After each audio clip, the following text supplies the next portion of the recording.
নমস্কার, আমি পূজা গোস্বামী। আজকে আমাদের পডকাস্টে আমরা পেয়ে গিয়েছি জওহরলাল নেহেরু ইউনিভার্সিটির দৈপায়ন ভট্টাচার্য স্যারকে। সরাসরি চলে যাব ওনার সাথে সাক্ষাৎকারে। Hello sir, welcome to Gour Mahavidyalaya and welcome to our department mass communication and journalism. আমি Puja Goswami, mass communication and journalism ডিপার্টমেন্টের 3rd সেম স্টুডেন্ট। তো আজকে যে আপনি আমাদের মহাবিদ্যালয়ে এসেছে আপনি যে কনফারেন্সটা অ্যাটেন্ড করেছেন, আমি জানতে চাই তার এক্সপিরিয়েন্স কেমন হলো।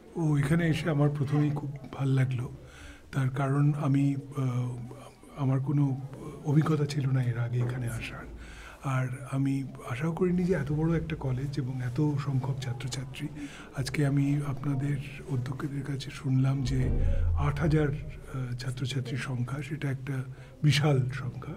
আর আপনারা যে এত সুন্দর করে কলেজটাকে সাজাচ্ছেন এবং এত পরিষ্কার পরিচ্ছন্ন করে রাখবার চেষ্টা করছেন, সুন্দর করার চেষ্টা করছেন, এতে আমার খুবই ভালো লাগলো। আপনাদের কলেজের প্রতি এই যে ভালোবাসা, সেটা মানে মূর্ত কলেজের প্রত্যেকটা কোণায়। ভালো লেগেছে। আচ্ছা, মাল্টিমিডিয়া স্টুডিও, এটা আমাদের সত্যচিত্রে মাল্টিমিডিয়া স্টুডিও। তো আপনার এই স্টুডিওটা কেমন লাগছে? খুবই সুন্দর। আর আমার এই রঙের যে সাজুজ্য, সেটাও খুব ভালো লাগছে।